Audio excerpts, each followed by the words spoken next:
હાલો મિત્રો, કેમ છો બધા? મજામાં છો? અમે પણ મજામાં છીએ. તો આજે આપણે શું બનાવવાનું છે? આ છે રાજગરાનો લોટ અને આ છે સિંગોડાનો લોટ. તો અત્યારે આપણે મસ્ત રીતે ફરાળી સુખડી બનાવવાની ઠાકોરજીને ધરાવવા માટે. તો એટલી સરસ બનાવવાની ફરાળી, કેમ કે રોજ રોજ આપણે કેમ કે બાલ સ્વરૂપ છે એટલે એને કે અનાજ તો દેવાય નહીં. રોજ ચોકલેટ, દૂધ, મિશ્રી ખાઈને કંટાળી ગયા હોય ને ઠાકોરજી, એટલે આપણે એની માટે બનાવીએ છીએ ફરાળી સુખડી. તો ચાલો મિત્રો, કેમ બનાવવાની ફટાફટ બનાવીએ.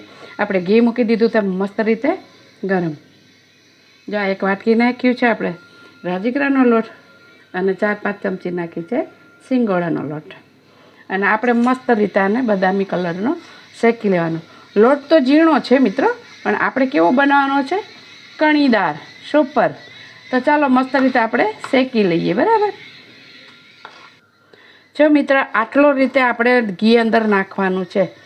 એકદમ રેલમ છેલમ નહીં નાખવાનું. કેમ કે રાજગરાનો લોટ છે ને એટલે આ છોડશે, ઘી છોડે. તો એકદમ પછી આમ બહુ રેલે થાય ઘીના અથવા જામી જાય તો આ ભાવે નહીં. બરાબર. તો આ જ રીતે મીડિયમ ગેસે શેકી લેવાનું. આટલું જ નાખવાનું છે ઘી. બહુ નહીં, હળબડિયું નહીં કરવાનું, એકદમ રેલાય એવું નહીં કરવાનું. ઓકે મિત્રો, આપણે જો અડધો પોણો શેકાઈ ગયો ને તો લોટ તો એકદમ આપણો ઝીણો જોઈએ. બરાબર. તો હવે કણીવાળો કરવાનો તો શું કરવાનું છે? આપણે મસ્ત રીતે 1 ચમચી દૂધ નાખી દેવાનું છે. ફ્રીજનું ઠંડુ હોવું ના જોઈએ, એ ખાસ ધ્યાન રાખવાનું. એટલે આ કણી પણ પડી જાય અને તમારું ઘી પણ છૂટે. ઓછા ઘીમાં બને છે ફરાળી સુખડી મિત્ર. અને જો કેવી કણી કણી થઈ ગયું, એકદમ હલકો હલકો થઈ ગયો ને. જો લોટ આવો લોટ થઈ જાય દૂધ નાખવાથી, એકદમ કણીદાર. જો બતાવું તમને મસ્ત નજીક કેમેરો કરીને. જો એકદમ કણી કણી કણી કણી થઈ ગયો ને દૂધ નાખવાથી. આ રીતે ફરાળી સુખડી. જો બધું દૂધ નાખ્યું એટલે જો કેટલું મસ્ત રીતે ઘી છૂટ્યું. જુઓ તમે, છૂટ્યું ને ઘી, એકદમ ફૂલ ઘી નાખ્યું એવું લાગે ને. એટલે આ રીતે ઘી છૂટે થોડા ઘીની અંદર મસ્ત રીતે આપણી ફરાળી સુખડી બની જાય. એટલે ફૂલ નાખવાનું નહીં ઘી આની અંદર. તો હવે આપણે મસ્ત શેકાઈ ગયો છે મિત્રો. એટલે હવે આપણે આની અંદર નાખીશું ગોળ. ખાંડમાં મોરસમાં થાય છે, સાકરમાં પણ થાય મિત્રો, પણ આપણે નહીં કરવાની. કેમ કે ચોમાસું છે ને તો ગોળ બહુ જ સારો કહેવાય, એટલે આપણે ગોળ નાખવાનો છે. તો ગોળમાં આપણે જે લોટ તો મેં બતાવ્યો હતો તેની ક્વોન્ટિટીમાં આપણે અડધી વાટકી ગોળ લીધો છે. બહુ નહીં લેવાનો ને તો અતિ ગળી થઈ જાય તો સારું ના લાગે. ને આનો ગેસ કરી દેવાનો છે ધીમો. અને આની અંદર મસ્ત રીતે ગોળ મિલાવી લેવાનો છે. ગોળને આપણે ઉકાળવાનો નથી સાઈડમાં, કે ગોળની પાઈ પણ નહીં કરવાની. ને આની અંદર આપણે મિક્સ કરી લઈએ. ચાલો મિક્સ કરીને તમને બતાવું. ઓકે. જો મિત્રો, આપણે મસ્ત રીતે સુખડી કમ્પ્લીટ થઈ ગઈ, ગોળ મિક્સ થઈ ગયો.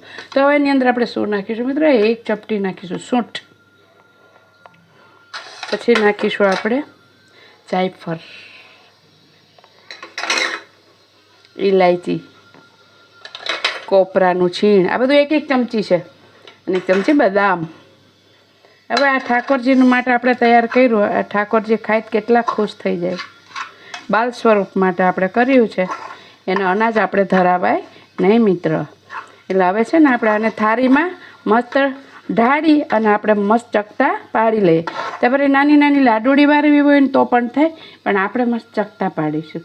ઓકે મિત્રો, જો આપણે થઈ ગઈ છે, આપણે છે ને ગરમ છે ને ત્યાં જ આપણે ચક્કુથી ચપટા પાડી લેવાના. સુકાઈને પછી તમે પાડો ને તો ભૂકો થઈ જાય, અને આમ ના પાડો તો આખો સરસ ચકતા આવે. તો એની અંદર જો આપણે ફૂડ કલર લીધો છે, આ છે દૂધની અંદર. અને આવી રીતે જો તમે આ કરો ને એટલી મસ્ત સુખડી લાગે, કલરવાળી, બહુ જોરદાર લાગે. કેમ કે ઠાકોરજીને છે ને આ કલર બહુ પસંદ છે, એટલે આપણે નાખીએ ને એટલે ઠાકોરજીને મજા આવે. સુખડીને પણ સરસ લાગે.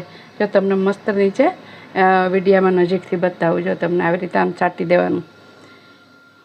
કેસરિયા સુખડી ઠાકોરજીને અતિ પ્રિય છે મિત્રો. કેટલી ફાઇન લાગે છે ને અંદર. તો ચાલો આપણે આગળ સર્વ કરીશું. ઓકે, આપણી ફરાળી સુખડી થઈ ગઈ છે રેડી. તો જો આપણે કેટલે આખે મસ્ત ઉતરે. જો આવી રીતે ઉઠાવવાની. થઈ ગઈ સરસ. તો હવે આપણે કરીશું આને સર્વ પર જો. ઓકે, ચાલો સર્વ કરીએ. મિત્રો, આપણી ફરાળી સુખડી સરસ રીતે તૈયાર થઈ ગઈ છે. તો બાળ સ્વરૂપ ઠાકોરજીને આપણે ધરી શકીએ. 56 ભોગ બનાવીએ ને તો એની અંદર પણ એક મીઠાઈ મૂકી શકાય આપણે. ફટાફટ બની જાય છે મિત્રો, અને લોંગ ટાઈમ સુધી ચાલે છે. અને ચોમાસામાં આવી રીતે જ ખવાય. 11સમાં તમે બનાવી શકો, ઉપવાસમાં બનાવી શકો, અને બાળકોને નાસ્તામાં પણ તમે બનાવી શકો. બરાબર? તો કેવી લાગી મિત્રો? લાઈક, શેર અને સબસ્ક્રાઈબ જરૂર કરજો. તો સર્વ મિત્રોને મારા જય શ્રી કૃષ્ણ.